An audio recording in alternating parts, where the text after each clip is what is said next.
Good morning students, welcome back to online classes. बच्चों, पिछले video में हमने 13.3 तक कंप्लीट कर लिया था। आज हम 13.4 स्टार्ट करने वाले हैं। अपनी 13.4 पूरी ही थ्योरी बेस्ड है बच्चों, पूरी आपको थ्योरी बेस्ड है। आपको उसके अंदर बस काउंटिंग करनी है और उसके आंसर्स लिखने हैं, इसमें ज़्यादा कुछ नहीं है। इससे 13.4 से पहले आपके दो पेजेस दे रखे हैं ये बच्चों, days in a year. First topic ये है और सेकंड टॉपिक है calculating the numbers of day. आपको ये दोनों टॉपिक जो दे रखे हैं आपको इसे रीड आउट करना है पहले अच्छे से, जिससे कि आपको चैप्टर का बेसिक समझ में आ जाए। थ्योरेटिकल है सब कुछ, तो आप इसे सिर्फ रीड आउट कर लेंगे, आपको ईजिली बहुत समझ में आ जाएगा। आपको कुछ समझाने वाली इसमें ज़रूरत नहीं पड़ने की है। चलिए, तो इसी के साथ हम क्वेश्चन नंबर 1 देखते हैं। एक्सरसाइज 13.4 का क्वेश्चन नंबर 4 में आंसर द फॉलोइंग, मतलब आपको उनका आंसर करना है इन सभी चीज़ों को जो पार्ट्स में दे रखे हैं। थ्योरेटिकल बेस्ड जो कुछ नहीं करना है आपको। उसके अंदर फर्स्ट पार्ट देखिए, how many days are there in a year. आपको ये बताना है कि एक साल के अंदर कितने डेज होते हैं। तो आप सभी को पता, आपने पढ़ रखा होगा पहले, एक साल में कितने डेज, 365 डेज होते हैं। तो आप इसे इस तरीके से लिख देंगे। आपको अपनी कॉपी में क्वेश्चन नंबर 1 डाल के ए पार्ट डाल के क्वेश्चन उतारना है, फिर उसके बाद डायरेक्ट इसका आंसर इसी तरीके से लिख देना है। ऐसे सेकंड में पूछा है आपसे, how many days are there in a leap year. एक लीप ईयर में कितने डेज होते हैं। आप सभी को पता है लीप ईयर में क्या होता है, एक डे और ऐड हो जाता है, तो उसमें क्या होता था, 366 डेज होते हैं हमारे लीप ईयर में। इसी तरीके से आपको बच्चों आए के सारे पार्ट्स आप खुद कर सकते हैं। इसमें आपको कुछ नहीं करना है, ज़्यादा कुछ हार्ड नहीं है, टिपिकल नहीं है, तो आप इसमें खुद ही से कर सकते हैं। आपको इसे किसमें बताना है, नेम 2 मंथ्स विद 30 डेज। आपको बताना है ऐसे मंथ्स का नाम बताना है जिस मंथ में 30 डेज होते हैं। ठीक है बच्चों, तो आप ये पार्ट्स अपने आप करेंगे कॉपी में। सेकंड क्वेश्चन देखिए, write the following dates in short form. आपको क्या करना है, जो डेट्स दे रखी हैं आपको इन्हें क्या करना है, शॉर्ट फॉर्म में लिखना है। तो कुछ शॉर्ट फॉर्म मतलब आपको उसे न्यूमेरिकल्स में लिखना है। जैसे कि आपको उसमें ये 10 मई 2008 दे रखी है, तो आप क्या करेंगे, 10 तो ऐसे लिखेंगे, लेकिन मई कौन सा महीना होता है, जनवरी, फरवरी, मार्च, अप्रैल, मई। तो मई कौन सा महीना है, 5वां महीना है। तो आप क्या करेंगे, यहाँ डॉट लगा करके क्या लिख देंगे, आगे 5 लिख देंगे, और 2008 तो आप ऐसे ही एज इट इज लिख देंगे। तो क्या हो गया, आपके शॉर्ट फॉर्म में हो गया। इसी तरीके से आपको सी पार्ट देखिए क्या करना है, 14 लिखेंगे आप एज इट इज। जुलाई कौन सा महीना होता है बच्चों, जुलाई होता है 7th महीना हमारा, तो आप क्या करेंगे, 7 लिखेंगे और 2013 एज इट इज उतार देंगे। आपको सेम बाकी के दोनों पार्ट्स भी इसी तरीके से करने हैं, अपने आप कर लीजिएगा आप, ये बहुत ईजी क्वेश्चन हैं। चलिए आगे बढ़ते क्वेश्चन नंबर 3 पर, find the numbers of days between. अब आपको उसमें क्या करना है कि आपको दो डेट्स दे रखी हैं, लाइक फर्स्ट पार्ट में दे रखा है 7 जनवरी एंड 15 फरवरी। आपको इन दोनों डेट्स के बीच में जो डेज आ रहे हैं, नंबर ऑफ डेज आ रहे हैं, आपको वो काउंट कर करके लिखने हैं। तो आप इसमें क्या करेंगे, आपके लिए बहुत ईजी हो जाएगा। अगर आप पहले एक तरफ कैलेंडर खोल लेंगे, कोई से भी ईयर का कैलेंडर खोल सकते हैं आप, उससे कोई दिक्कत नहीं है। अच्छा होगा आप इसी साल का कैलेंडर खोलेंगे। तो आपको उसमें क्या करना है, 7 जनवरी देखनी है, 7 जनवरी से लेकर के आपको 15 फरवरी तक का टाइम उसमें देखना है, कितने डेज आ रहे हैं उसके बीच में, और वो आपको लिख देना है। आपको हिंट में दे रखा है यहाँ पे question, do not include either of the dates. मतलब जो डेट्स दे रखी हैं आपको, लाइक 7 जनवरी दे रखी है, 15 फरवरी दे रखी है, तो आपको ये दोनों डेट्स को काउंट नहीं करना है। इन दोनों के बीच में जो डेट्स आ रही हैं आपको उन डेट्स को काउंट करके नंबर ऑफ डेज यहाँ पे लिखने हैं। तो जब आप इन दोनों को काउंट करेंगे, इन दोनों के बीच के नंबर काउंट करेंगे, तो आपके डेज आएंगे 38 डेज। ठीक है बच्चों, तो आपको एज इट इज अपना ए पार्ट उतार कर क्वेश्चन उतारेंगे, उसके बाद आप आंसर ऐसे लिख देंगे, 38 डेज इज द आंसर। ठीक है बच्चों, आपको 38 डेज आंसर लिख देना है बस, और कुछ नहीं करना है। इसके अंदर बहुत इजी क्वेश्चन है। आई के पार्ट आप खुद करेंगे, लेकिन आप देखिए आपको सी पार्ट तक तो दे रखी हैं, डेट्स दे रखी हैं सीधी सीधी, लेकिन आपको डी और ई पार्ट में दे रखे हैं teachers day and children's day, Christmas day and republic day. तो आप इसे कैसे करेंगे, मैं आपको करके दिखा देती हूँ, 1 मिनट।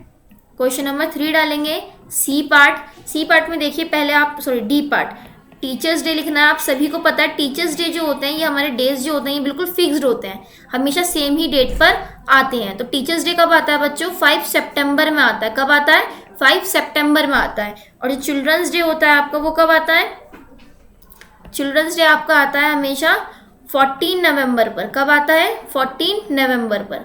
तो आपको अब क्या हो गया, दोनों ही डेट्स मिल चुकी हैं, आपको इन दोनों के बीच का टाइम बताना है। तो आप कैसे बताएंगे, अपना कैलेंडर देखेंगे, कैलेंडर में देखने के बाद 5 सितंबर देखेंगे और 14 नवंबर देखेंगे, इन दोनों के बीच में डेज आएंगे, आप उन्हें लिख दोगे। तो जब इन दोनों के बीच के डेज लिखेंगे तो आपका आएगा इसके अंदर 69 days.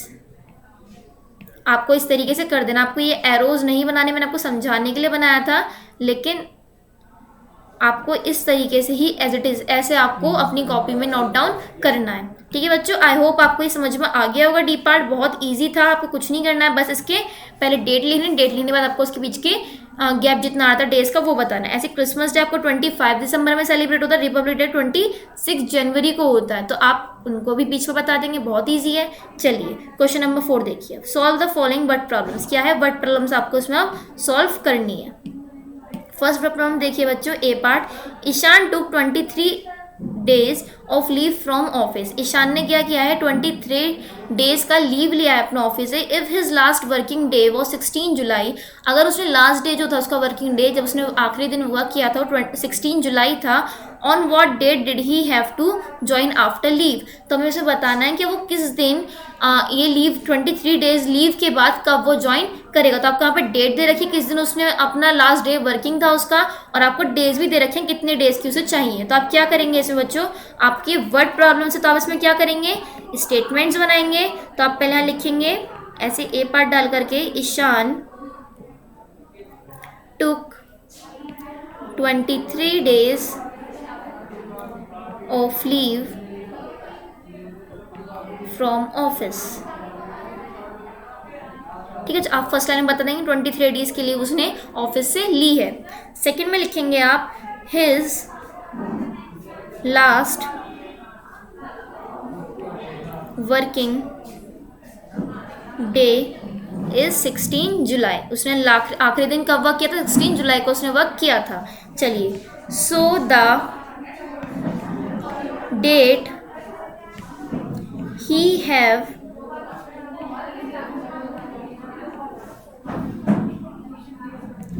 to join the office after leave is, आप क्या करेंगे इसके अंदर 16 जुलाई के बाद में आप क्या करेंगे, प्लस कर देंगे 23 डेज। 16 जुलाई में आप क्या करेंगे, 23 डेज भी कर देंगे, और यहाँ पे आप ब्रैकेट में कर देंगे इज, ये ब्रैकेट में कर देंगे। यहाँ पे मैंने समझाने के लिए लिखा है आपको। तो डेट क्या होगी उस दिन के बाद, 9 अगस्त।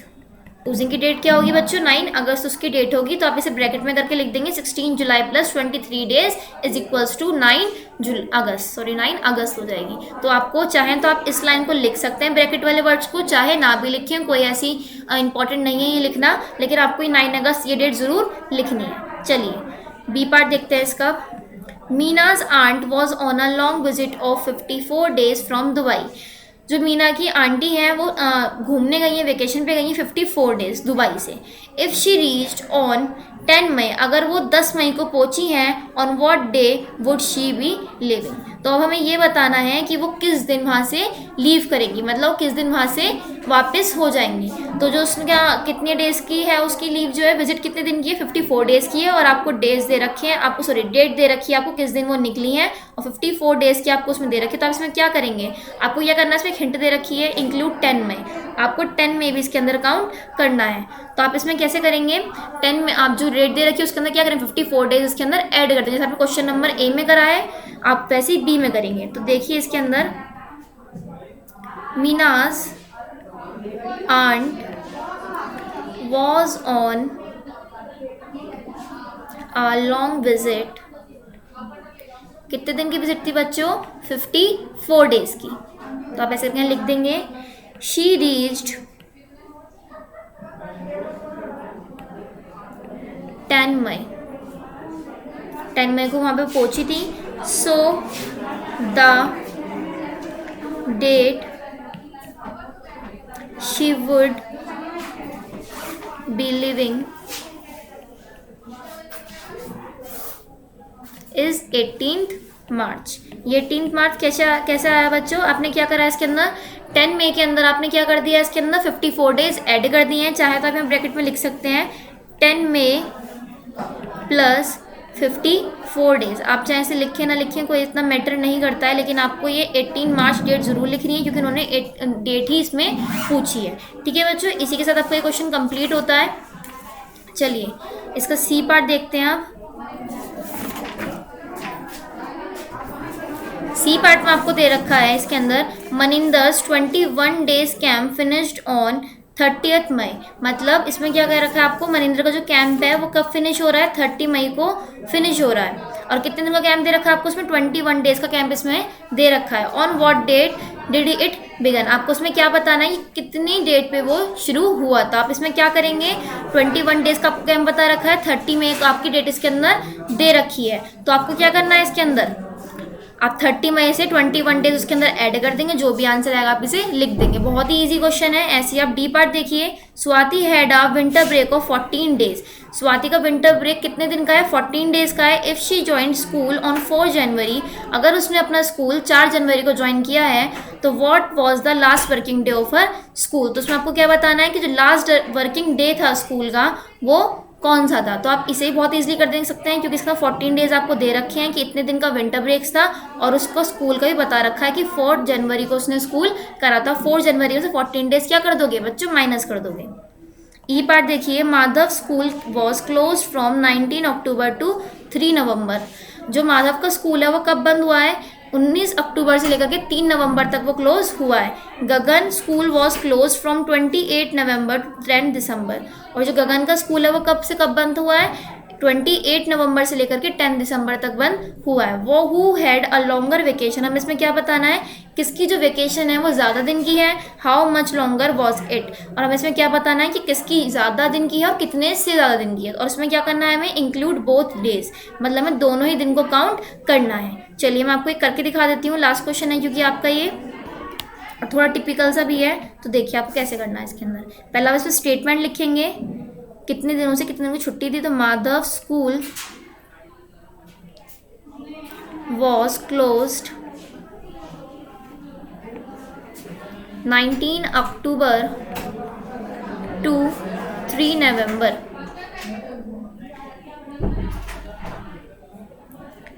गगन्स, आपने माधव की लिख ली है, अब गगन का लिख लेंगे, Gagan school was closed 28 November to 10 दिसंबर। हमने दोनों का पहले क्या कर लिया, इसमें लिख लिया कि कितने से कितने दिन तक स्कूल बनते हैं। द टाइम ड्यूरेशन, अब हम इसमें क्या निकालेंगे कि कितनी ड्यूरेशन थी, तो the duration between 19 October to 3 November is 16 days. तो इनके बीच में कितने डेज आ रहे हैं, 16 डेज आ रहे हैं। आप कैलेंडर से देखेंगे तो बहुत इजी पड़ेगा आपको। ऐसे ही आप नेक्स्ट वाले का लिखेंगे, the duration between 28 November to 10 December. आप इन दोनों के निकालेंगे तो कितने डेज आएंगे, 13 डेज। कितना आएंगे बच्चों, 13 डेज। तो आपको देखने पता लग रहा है कि एक की कितनी बैटरी 16 डेज बैटरी और दूसरे कितनी है 13 डेज है। तो आपको पता लग रहा है 3 दिन से ज़्यादा किसकी है, माधव की। तो हम इसमें क्या लिखेंगे, सो द ड्यूरेशन, सॉरी इसमें लिखेंगे आप सो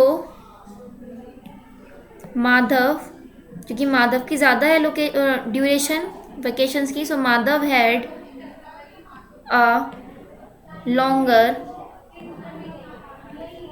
वेकेशन ऑफ 3 डेज। मतलब जो माधव है, माधव की जो वेकेशंस हैं वो 3 दिन से ज़्यादा लंबी हैं, किससे, गगन से। तो आपका इसी के साथ आपकी जो एक्सरसाइज है 13.4 वो कंप्लीट होती है बच्चों। आई होप आपको अच्छे समझ में आ गई होगी। जो आपके नोट्स हैं वो आपको मिल जाएंगे नेक्स्ट डे, एंड आपको इसे चेक कर लेना है अपना नोट से। सारे आंसर जो पार्ट मैंने आपको छुड़वाए हैं वो आपको नोट से चेक करना है एक बार अच्छे तरीके से, खुद से उन्हें करना है। Thank you.